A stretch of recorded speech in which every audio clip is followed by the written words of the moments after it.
जय हिंद। आज हम लोग इस वीडियो के माध्यम से शुरू करने जा रहे हैं डिफरेंशिएशन को। जैसा कि आप लोगों को पता होगा कि पिछले वीडियो के माध्यम से हम लोग कंटिन्यूटी एंड डिफरेंशिएबिलिटी को पढ़ चुके हैं और आपकी जानकारी के लिए मैं बता दूं कि उसके ऊपर आपका 8 वीडियो ऑलरेडी अवेलेबल है कंटिन्यूटी एंड डिफरेंशिएबिलिटी पर। तो इसके बाद अगला टॉपिक जो है हमारा डिफरेंशिएशन है। तो बच्चों, इस वीडियो के माध्यम से आज हम डिफरेंशिएशन को शुरू करने जा रहे हैं। तो इस टॉपिक पर आने से पहले एक छोटी सी रिक्वेस्ट है कि अगर आप लोग अभी तक सब्सक्राइब नहीं किए हैं इस चैनल को निश्चित रूप से कर लें और अपने दोस्तों के साथ शेयर करें, लाइक ज़रूर करें, कुछ ना कुछ कमेंट ज़रूर करें। तो आइए हम लोग अपने टॉपिक पे चलते हैं डिफरेंशिएशन पर। तो जैसा कि यह डिफरेंशिएशन चैप्टर है तो समझ लीजिए कि एक हम लोग फिर से फाइटिंग की तैयारी कर रहे हैं। फाइटिंग की तैयारी कहने का मतलब कि अब इसको पार करना है। पार करने का मतलब इसको पूरा बनाना है, इस पर हम इसको हमें जीतना है। जीतने का मतलब पूरा इसको बना लेना है। तो सबसे पहली बात ये हो जाती है कि आखिर डिफरेंशिएशन होता कितने तरह से है, कितने तरह से पूछा जा सकता है। तो आज सबसे पहले हम लोग इस बात की डिस्कशन करेंगे क्योंकि अगर आपको पता होगा कि डिफरेंशिएशन हमारा इतने तरह का ही पूछा जा सकता है, इस तरह के फंक्शन का डिफरेंशिएशन हमको पूछा जाता है, तो यदि आप वो टाइप को पकड़ लेते हैं, समझ में आ जाता है कि ये इस टाइप का है, तो फिर आपको जो प्रोसेस बताया जाएगा सॉल्व करने का, तो उसको आप आसानी से सॉल्व कर सकते हैं और प्रोसेस को याद भी रख सकते हैं। सेम एग्जाम्पल इस तरह से ले सकते हैं कि मान लीजिए कि आपको दुश्मन देश में सर्जिकल स्ट्राइक करना है। तो सर्जिकल स्ट्राइक करने से पहले वहाँ के पूरे क्षेत्र की जानकारी लेनी होती है ना, कि कहाँ क्या वो दुश्मन बैठा रहता है, कहाँ कौन रहता है, कहाँ उसका हवाई जहाज का अड्डा है, कहाँ उसके वेपन्स का अड्डा है, क्या क्या है, टोटल पहले जानकारी ले ली जाती है और तब जाके सर्जिकल स्ट्राइक किया जाता है। तो उसी तरह से हम लोग इस डिफरेंशिएशन पर सर्जिकल स्ट्राइक करने जा रहे हैं। तो इस डिफरेंशिएशन में कितनी तरह की समस्याएं आ सकती है, सबसे पहले हम लोग इसको डिस्कस करेंगे। तो इसमें जो सबसे पहला नंबर जो आपका प्रॉब्लम दिया जा सकता है, इसमें आपका एल्जेब्रिक फंक्शन और यह आपका ट्रिगोनोमेट्रिक फंक्शन और इस सब में फंक्शन ऑफ फंक्शन लागू होता है। फंक्शन ऑफ फंक्शन अगर पता नहीं है तो मैं अभी जब स्टार्ट करूंगा तो आप लोगों को बताऊंगा। फंक्शन ऑफ फंक्शन में सॉल्व करने के लिए हम लोग चेन रूल का इस्तेमाल करते हैं।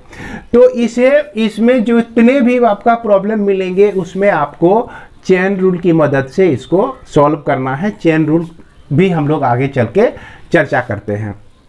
इसके बाद आप लोगों का एक्सपोनेंशियल फंक्शन और लॉगरिथमिक फंक्शन, एक्सपोनेंशियल फंक्शन और उसके बाद लॉगरिथमिक फंक्शन। तो ये सभी फंक्शन का आपको फॉर्मूला याद करना है और उसके बाद जो है आपको इसके ऊपर प्रॉब्लम बना देना है। जब हम इसको पढ़ाएंगे तो इसमें कितने तरह का प्रॉब्लम पूछा जाता है उसकी भी चर्चा करेंगे। तीसरा टाइप का जो प्रॉब्लम आ सकता है आपका इन्वर्स ट्रिगोनोमेट्रिक फंक्शन। तो इन्वर्स ट्रिगोनोमेट्रिक फंक्शन आप लोग पढ़ चुके हैं। जैसे 12 स्टार्ट हुआ तो इन्वर्स ट्रिगोनोमेट्रिक फंक्शन ही हम लोग पढ़े थे। तो उसमें क्या होता है कि जितने भी साइन इन्वर्स एक्स हैं, कॉस इन्वर्स एक्स हैं, वो सबका डिफरेंशिएशन हम लोग फर्स्ट प्रिंसिपल से ऑलरेडी क्लास 11 में निकाल चुके हैं। अब उसको फॉर्मूला के तरह यूज करके हम लोग डायरेक्ट फॉर्मूला का यूज करेंगे और डिफरेंशिएशन निकालेंगे। और इससे जो है आपका तीसरा टॉपिक जो है तो आपके RS अग्रवाल बुक का थर्ड एक्सरसाइज, डिफरेंशिएशन का थर्ड एक्सरसाइज इसी पे है। और चौथा नंबर जो आपको पूछा जाएगा डिफरेंशिएशन ऑफ बाय ट्रिगोनोमेट्रिक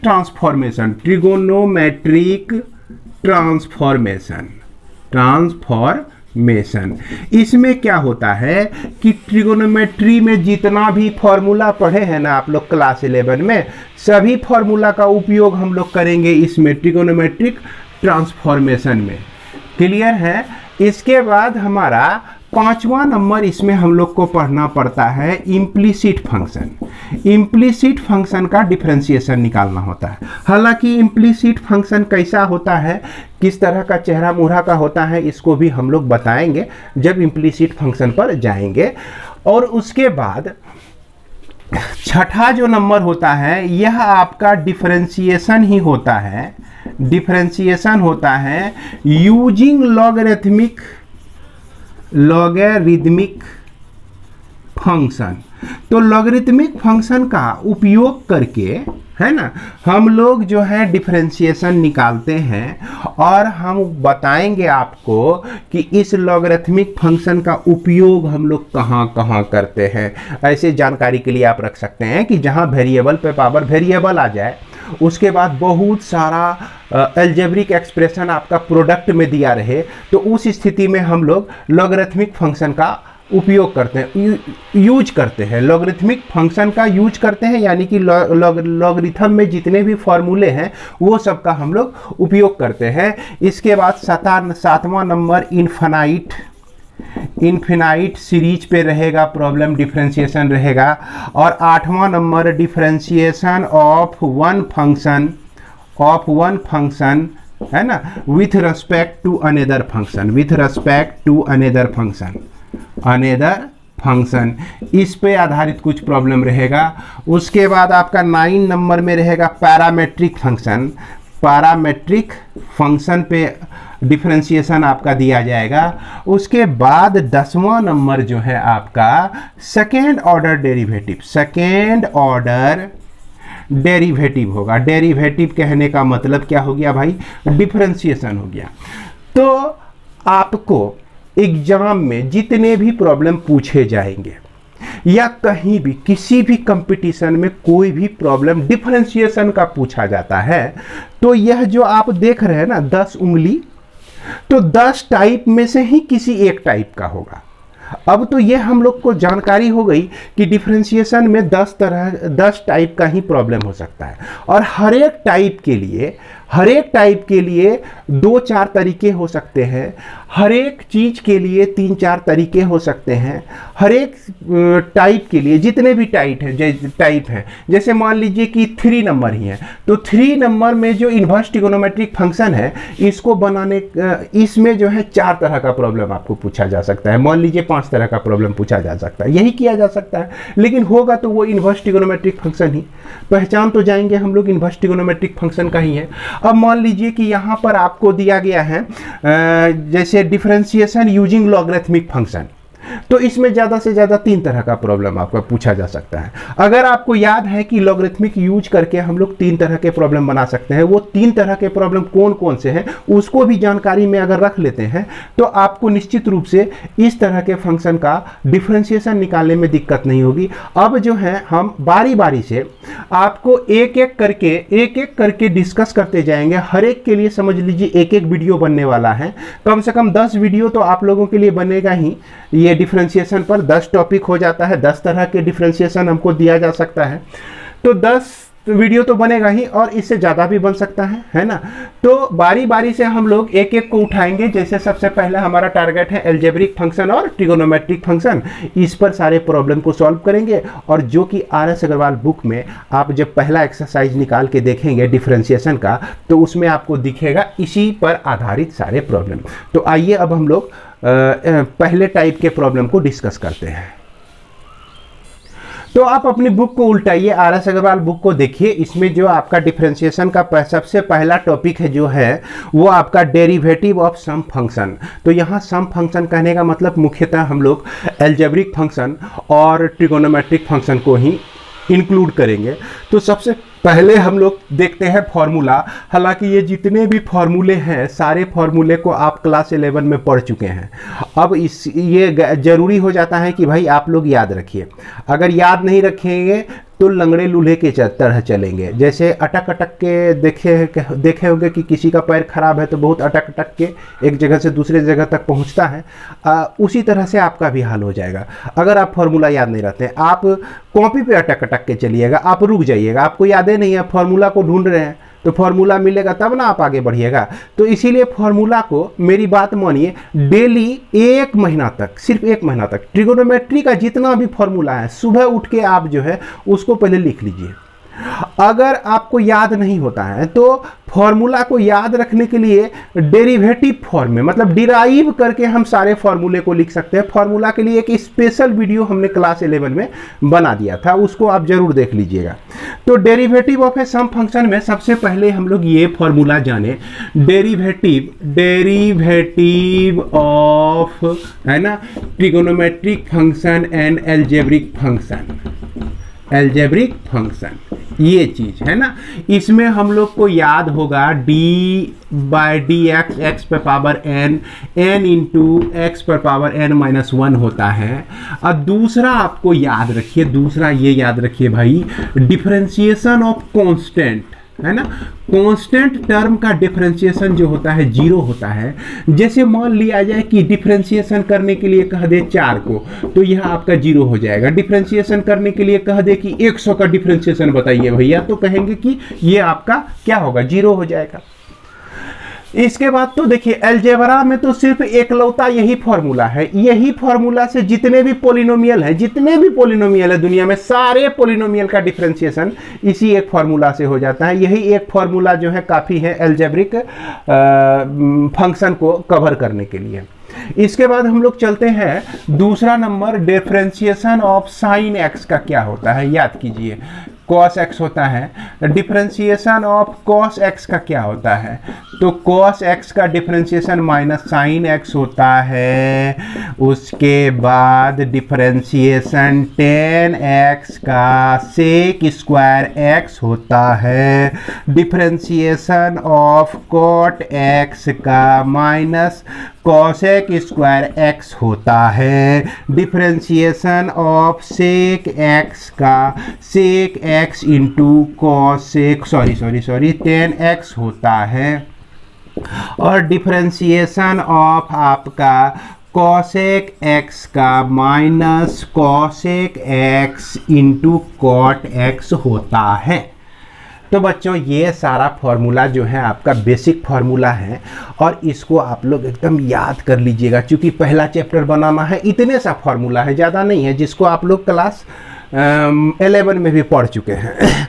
अब इसके बाद जो है हम लोग ये समझ लें कि इसमें जो है कुछ क्या क्या पर्टिकुलर रूल सब हैं, उसको हम लोग देख लें। तो इसमें कुछ रूल्स हैं क्या, याद कीजिए कि अगर डिफरेंशिएशन u प्लस भी का हो, u और प्लस भी का हो, और ये मान लीजिए u भी कोई भी फंक्शन है, कोई भी फंक्शन है यहाँ पे, तो हम अलग अलग इसको लिख सकते हैं कि डिफरेंशिएशन ऑफ u भी कर सकते हैं और डिफरेंशिएशन ऑफ भी कर सकते हैं। अब यदि यहाँ पे माइनस आ जाए तो यहाँ पे हम लोग माइनस लिख देंगे।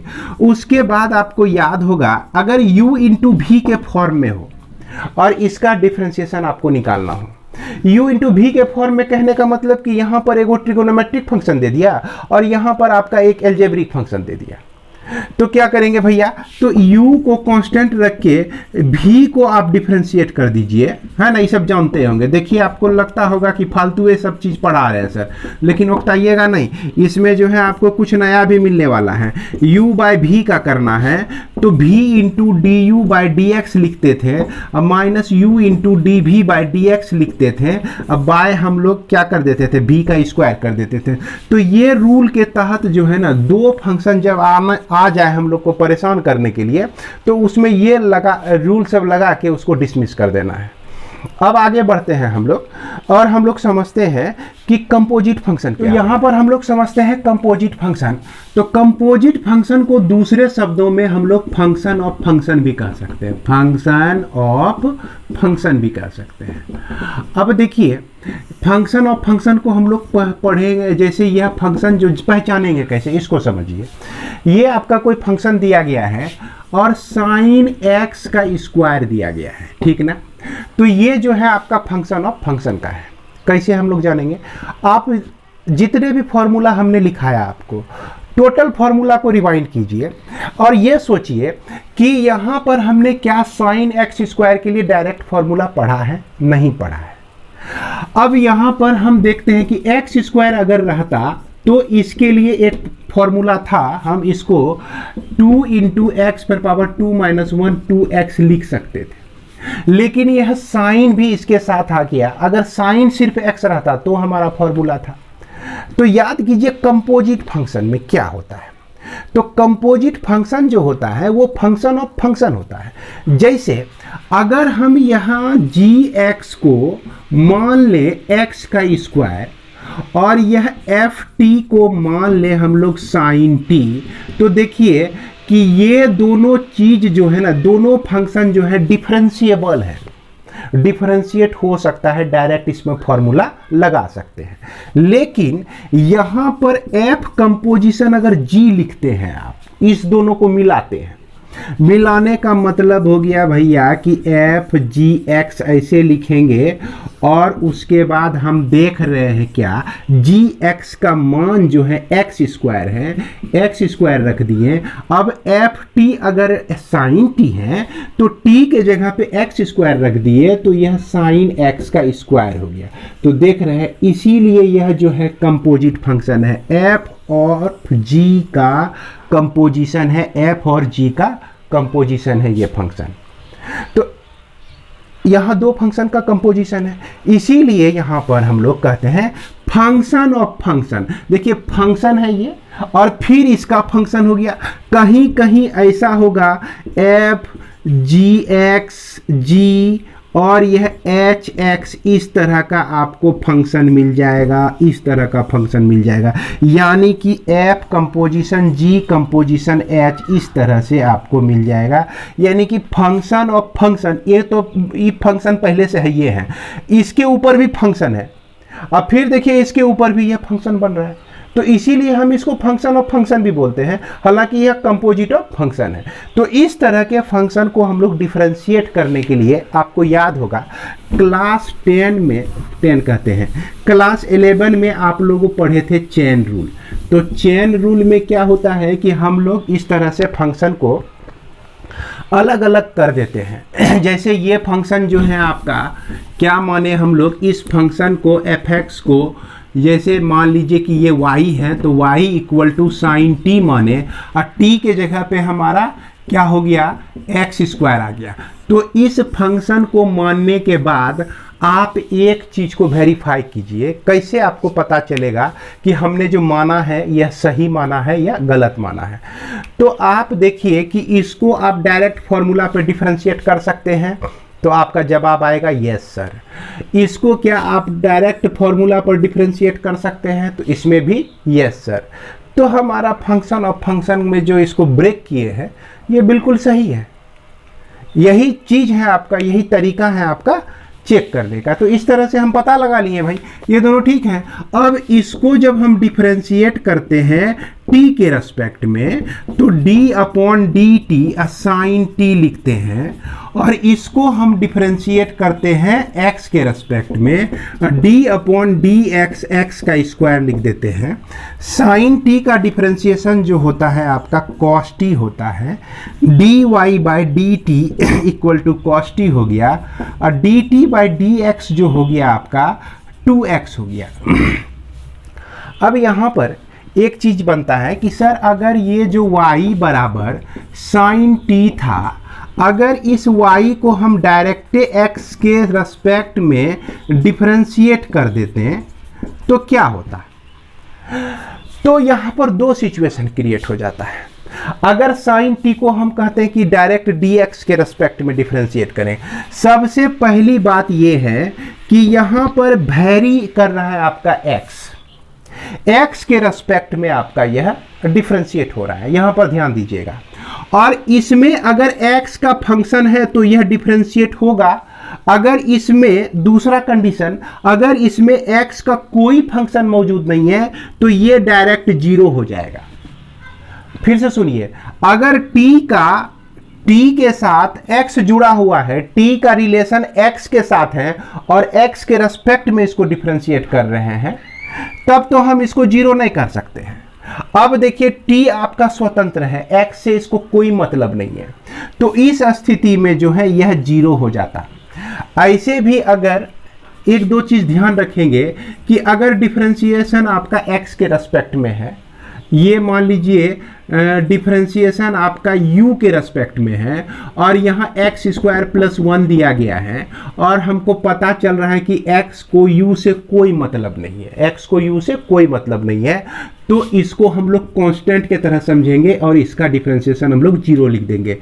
अगर डिफरेंशिएशन आपका t के रेस्पेक्ट में है और यह y square plus 3y cube कुछ भी हो, कोई भी बड़ा बड़ा फंक्शन हो आपका, लेकिन इस y को, ध्यान देने वाली बात है, मैं बार बार एक चीज पर जोर डाल रहा हूं कि अगर इस y को इस t से कोई मतलब नहीं है, y जो है t का फंक्शन नहीं है, तो इस स्थिति में यह कांस्टेंट की तरह समझा जाएगा और इसको हम लोग 0 लिख देंगे। अब यदि क्या कहते हैं, अगर यह y t के का फंक्शन होता तब उस स्थिति में दूसरा रूल क्रिएट होता और वो रूल के बारे में हम लोग आगे चर्चा करेंगे।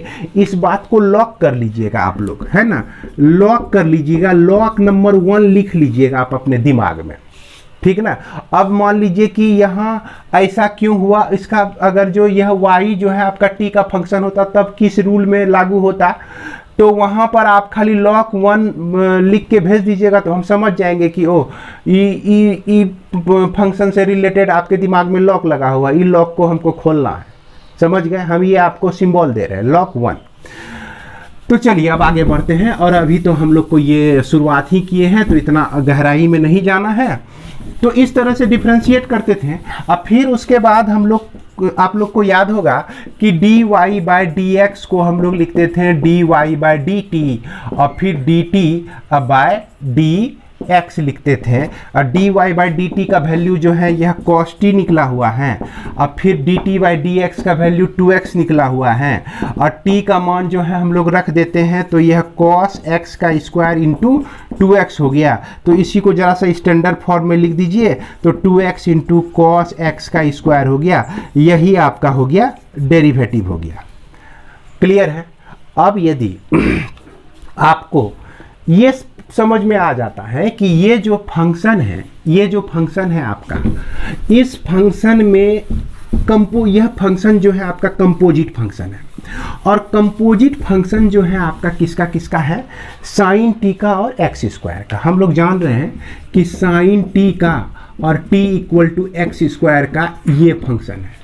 तो इसको आप डायरेक्ट जो है, यहाँ चलिए y कर देते हैं, dy बाई डी एक्स जो है इसको आप इस तरह से भी लिख सकते हैं, डिफरेंशिएशन साइन x का स्क्वायर बाय डी एक्स का स्क्वायर इंटू डी एक्स का स्क्वायर, यानी कि differentiation of x square by D x लिख सकते हैं। यही चीज़ तो हमारा यहाँ भी हुआ था। जैसे देखिए कि इसको हमने एक्स स्क्वायर के रेस्पेक्ट में डिफरेंशिएट किया है, तो यहाँ वेरिएबल आपका एक्स स्क्वायर है। क्लियर है।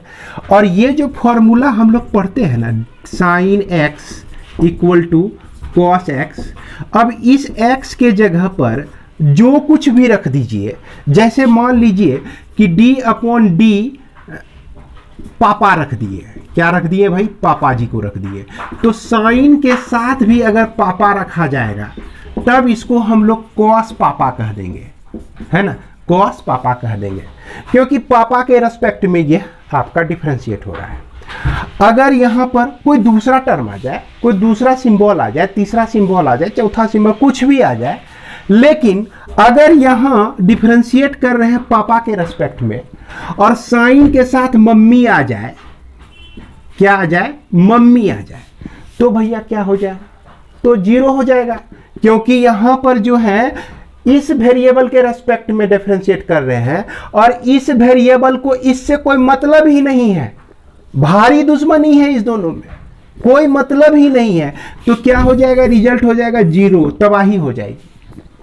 तो बात समझ में आ गया होगा मेरे ख्याल से। तो वही चीज होता है कि यहां पर मान लीजिए कि एक्स क्यूब रहता तो यहां भी एक्स क्यूब रहता, तो यहां भी एक्स क्यूब आ जाता। अगर मान लीजिए यहां पर x4 रहता, यहां भी x4 रहता, तो यहां भी आपका x4 आता। देखिए x4 के रेस्पेक्ट में डिफरेंशिएट कर रहे हैं और x4 इसका वेरिएबल है, तो cos x पर पावर 4 आ जाएगा।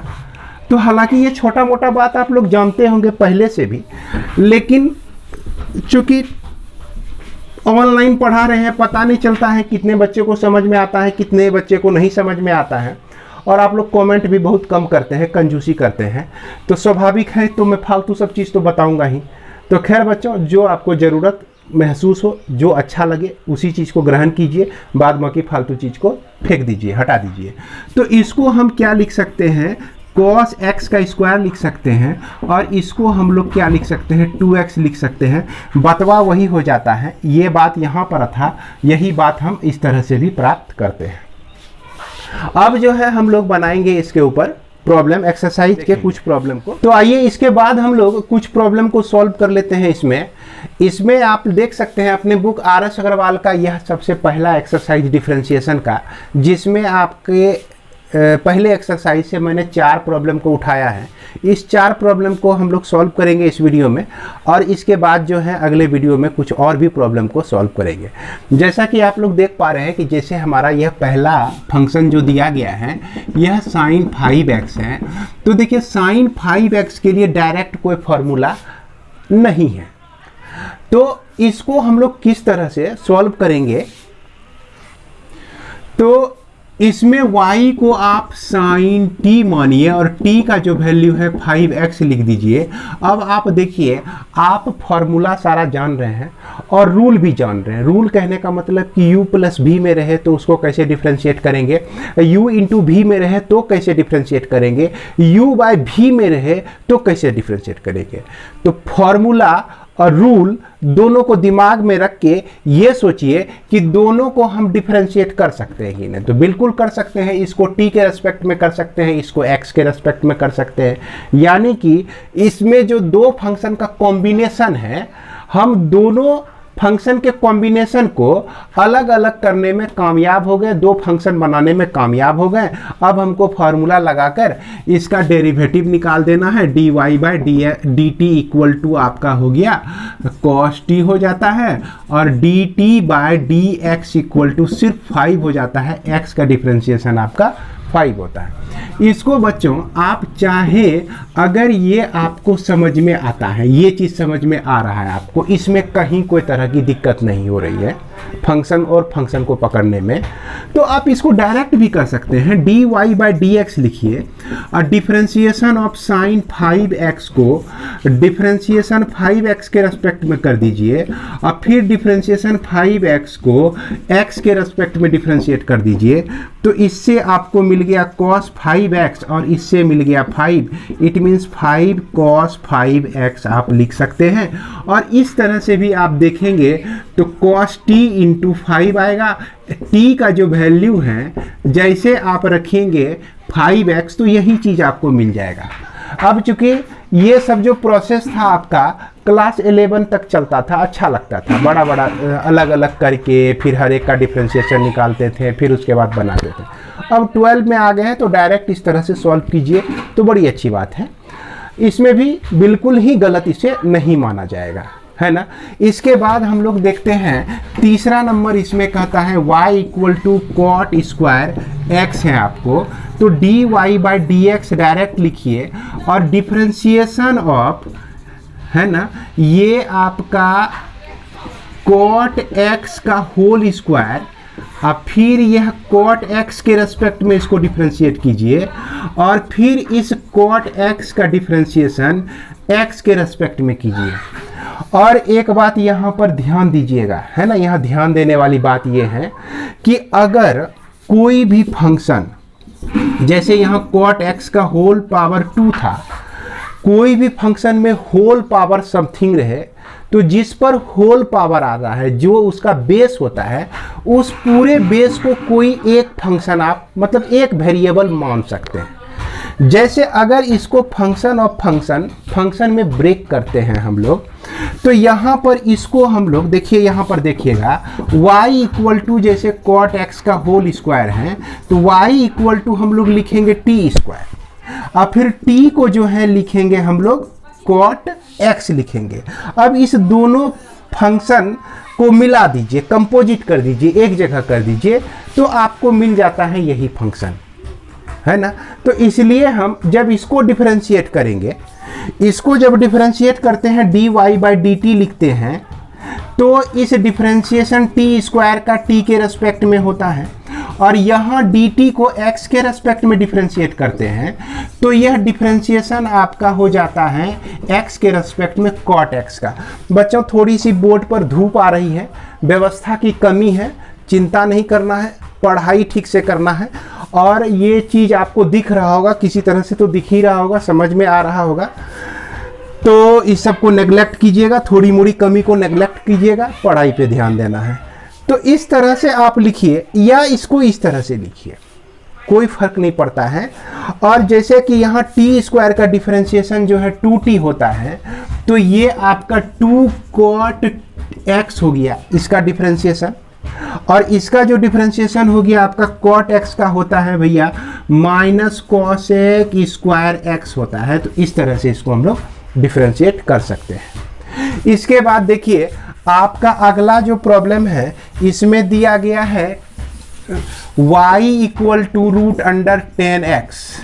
तो 10x पर पावर हम समझ सकते हैं हाफ, जो भी पावर दिया गया रहे जिस उस पावर के अलावे जो बेस आपको दिख रहा है वो बेस को हम एक वेरिएबल मान सकते हैं। तो यहाँ पर हम t पर हाफ पावर मान लिए और t इक्वल टू 10x लिख दिए। इस तरह से दो फंक्शन हमको समझ में आ गया। और जैसे दो फंक्शन समझ में आ जाए ना, तब उसको ऐसे लिखिए, डिफरेंशिएशन ऑफ रूट 10x को डिफरेंशिएट कर दिए 10x के रेस्पेक्ट में, और फिर डिफरेंशिएट किए हम 10x को x के रेस्पेक्ट में। तो रूट 10x का डिफरेंशिएशन 10x के रेस्पेक्ट में, या नहीं तो रूट t का डिफरेंशिएशन t के रेस्पेक्ट में आपको याद होगा 1/2 रूट t लिखते हैं। अब याद नहीं है तो कोई दिक्कत नहीं है, t पर पावर इसका मतलब हाफ हुआ ना, तो हाफ इसके पहले भी आएगा और एक माइनस हो जाएगा इसमें, n इंटू एन एक्स पे पावर n-1 लिखते हैं। और जब आप इसको ऐसे लिखिएगा ना तो हाफ t पर पावर हाफ आएगा, माइनस हाफ आएगा, तो 1/2 t पर पावर हाफ हो जाएगा, और यही t पर पावर हाफ जो है आपका रूट t हो जाएगा। तो देखिए इतना को हम लोग डायरेक्ट इतना लिखते हैं, और इसको याद रख लीजिए, इसको क्या कीजिए, याद रख लीजिए, ये हमेशा आपको ज़रूरत पड़ेगा। शायद आपको दिख नहीं रहा होगा, है ना, तो उम्मीद करते हैं समझ में आ गया होगा, है ना, थोड़ा सा बोर्ड चमक रहा है। तो इसलिए अब यहाँ पर देखिए इसको हम लोग लिख सकते हैं 1/2 रूट 10x लिख सकते हैं, और इंटू 10x का हम लोग जानते हैं कि सेक स्क्वायर x होता है। तो बच्चों इस तरह से हम लोग इस प्रॉब्लम को भी बना सकते हैं।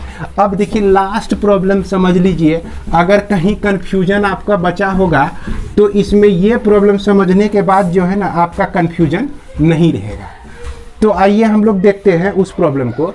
ये जो है आपका y इक्वल टू ax का square plus bx plus c पर पावर 6 है। तो y इक्वल टू t पर पावर 6 लिखिए, जो भी बेस रहेगा उसको एक सिंबल देके, और फिर उसके बाद अगला स्टेप ले लेना है। तो t equal to ax square plus bx plus c। अब यहाँ पर देख रहे हैं कि इसके लिए भी फॉर्मूला जानते हैं हम लोग, इसके लिए भी फॉर्मूला, इसमें फॉर्मूला भी लगा है और रूल भी लगा है, u plus v plus w के फॉर्म में है ये। तो यहाँ पर हम लोग चाहें तो इसको डायरेक्ट लिख सकते हैं। अब डायरेक्ट लिखने का ही प्रैक्टिस करेंगे आप लोग। ax square plus bx plus c को डिफरेंशिएट हम लोग कर रहे हैं ax square plus bx plus c के रेस्पेक्ट में, यानी d t पर पावर 6/dt, क्योंकि t इतना माने हुए हैं। अब फिर इस dt का डिफरेंशिएशन जो है, dt का जो डिफरेंशिएशन है x के रेस्पेक्ट में, यानी t के जगह पे हम लोग इसको रख देते हैं। अब ये देखिए 6 into ax square plus bx plus 6 plus c पर पावर हो जाएगा 6-1 यानी 5 हो जाएगा। a इसमें कांस्टेंट होता है, x स्क्वायर का डिफरेंशिएशन 2x, और फिर उसके बाद b इंटू एक्स का डिफरेंशिएशन 1, और फिर c का डिफरेंशिएशन 0। जैसा कि हमने बताया कांस्टेंट टर्म का डिफरेंशिएशन जो होता है आपका 0 होता है। इसलिए हम इसको अब फाइनली क्या लिख सकते हैं, ax² bx plus c, 6ax² bx plus c पर power 5 into 2ax plus b, यही हो गया आपका रिक्वायर्ड डेरिवेटिव। तो उम्मीद करते हैं कि आप लोगों को ये सब समझ में आया होगा। अभी भी आपको दिक्कत है तो चिंता की कोई बात नहीं है। ठीक इसके आने वाले वीडियो में, अगले वीडियो में मैं सिर्फ प्रॉब्लम ही बनाऊंगा डिफरेंशिएशन का, वो भी आपके आर.एस. अग्रवाल बुक से। अगर आप आर.एस. अग्रवाल बुक बना लेते हैं तो आपको एनसीईआरटी बुक बनाने में ज़्यादा दिक्कत नहीं होगी। इसी के साथ बच्चों वीडियो को मैं विराम देता हूँ। मिलते हैं हम लोग नेक्स्ट वीडियो में। जय हिंद।